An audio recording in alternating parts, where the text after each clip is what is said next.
इस सामग्री में हम तुर्की ड्रोन बेयरक्तार TB2 को देखेंगे। ड्रोन की विशेषताएं और अंदर की तकनीक की एक झलक। हम यह भी देखेंगे कि यह कैसे काम करता है, इसके मूलभूत चरण दर चरण प्रक्रिया को, इसे ऊर्जा देने वाली इंजीनियरिंग और आखिर में लेजर और GPS तकनीक। अमेरिकी ड्रोन MQ रीपर की कीमत प्रति यूनिट $30 से $100 मिलियन के बीच है, जबकि रूसी ड्रोन की लागत लगभग 20 से $50 मिलियन तक होने की उम्मीद है। इन सब को पछाड़ते हुए केवल $5 मिलियन की TB2 की लोकप्रियता इसका कम खर्च और उपयोग में आसानी की वजह से है, जो इसे कई देशों में लोकप्रिय बनाता है। इसके साथ ही इस तुलना में केवल कीमत का उल्लेख है, क्षमताओं का नहीं। बेयरक्तार TB2 एक बिना चालक वाला हवाई वाहन है जिसमें कोणीय पंख होते हैं और एक पिछला प्रोपेलर, जिसे अक्सर माध्यम ऊंचाई लंबे समय तक उड़ने वाला UAV कहा जाता है। सिस्टम में बेयरक्तार TB2 सशस्त्र UAV प्लेटफॉर्म शामिल है। Ground control station, ground data terminal, remote display terminal, generator के साथ एडवांस्ड बेस और ट्रेलर मॉड्यूल, जिसको हम इस वीडियो में बाद में समझाएंगे। अभी के लिए आइए इस टेक्नोलॉजी की विशेषताओं को देखें। TB2 की लंबाई 6.5 मीटर है, जबकि पंखों का फैलाव लगभग 12 मीटर है। इसे किसी व्यक्ति से तुलना करके आप इसकी विशालता का अंदाजा लगा सकते हैं। ड्रोन का वजन लगभग 700 किलोग्राम है, जो 150 किलोग्राम के अतिरिक्त पेलोड के साथ किसी सैन्य सशस्त्र ड्रोन के लिए काफी हल्का है। TB2 का ढांचा मुख्य रूप से कार्बन फाइबर कंपोजिट का बना है, जिसमें जोड़ों पर मशीनीकृत एल्यूमिनियम के हिस्से होते हैं। अब आइए देखते हैं कि इन कवर के अंदर क्या है।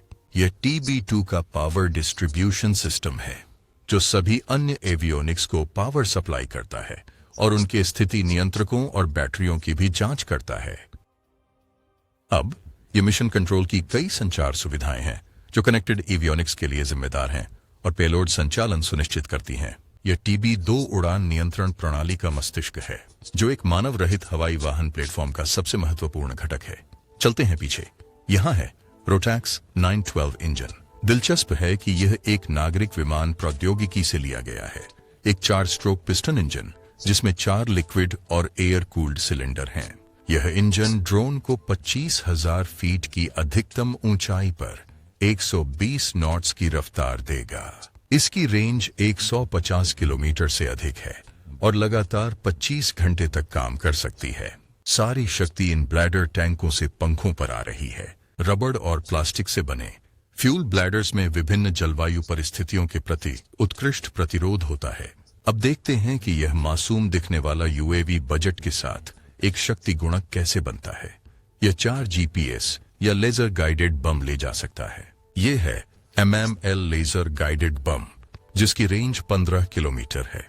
यह मिसाइल मुख्य युद्धक टैंकों और भारी बख्तरबंद वाहनों के लिए उपयोग की जाती है। इसमें चलाने के लिए कोई सक्रिय मोटर नहीं होती, जिससे इसमें वॉरहेड के लिए अधिक जगह मिलती है। वे सिर्फ GPS और TB2 UAV द्वारा लेजर गाइडेंस पर निर्भर रहते हैं। ये है रॉकेटसन MIMC हल्का स्मार्ट माइक्रो म्यूनिशन। इसकी रेंज लगभग 8 किलोमीटर है। यह स्थिर और गतिशील लक्ष्यों, मुख्य रूप से बख्तरबंद और हल्के बख्तरबंद वाहनों के खिलाफ उच्च सटीक प्रहार प्रदान करता है। यह वैशम MX-15D है। यह मध्यम ऊंचाई के लिए आदर्श है। कवर्ड इंटेलिजेंस, सर्विलांस और रिकोनेसांस, सशस्त्र युद्ध खोज और बचाव और लक्ष्य निर्धारण, जिसके उपयोग के बारे में हम बाद में बात करेंगे। आइए देखें कि यह कैसे काम करता है। इसका मूल चरण दर चरण प्रक्रिया। 2 रणनीतियों के साथ आइए रणनीति नंबर 1 को देखें। चरण 1, रिमोट वीडियो टर्मिनल।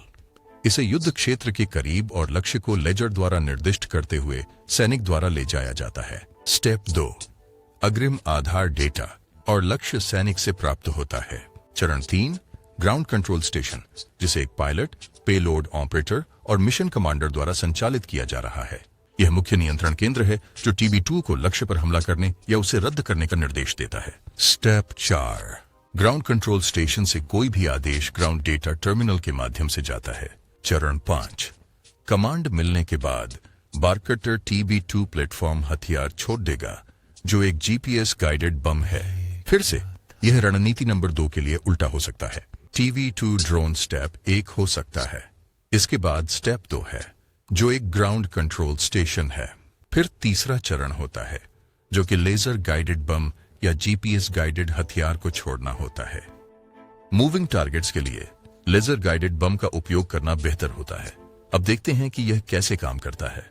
जैसा कि समझाया गया था, यह एक अर्ध सक्रिय लेजर और जड़त्वीय मिड कोर्स नेविगेशन सिस्टम है। TB2 लेजर निशाना लगाता है और फिर MEML गिरता है और लेजर सीकर का उपयोग करके लेजर के रास्ते का अनुसरण करता है। मामल खराब मौसम होने पर लेजर से जड़त्वीय मिड कोर्स नेविगेशन सिस्टम में स्विच करता है, लेकिन इसका अपना एक नुकसान है कि इसे चलती निशाने पर इस्तेमाल नहीं किया जा सकता।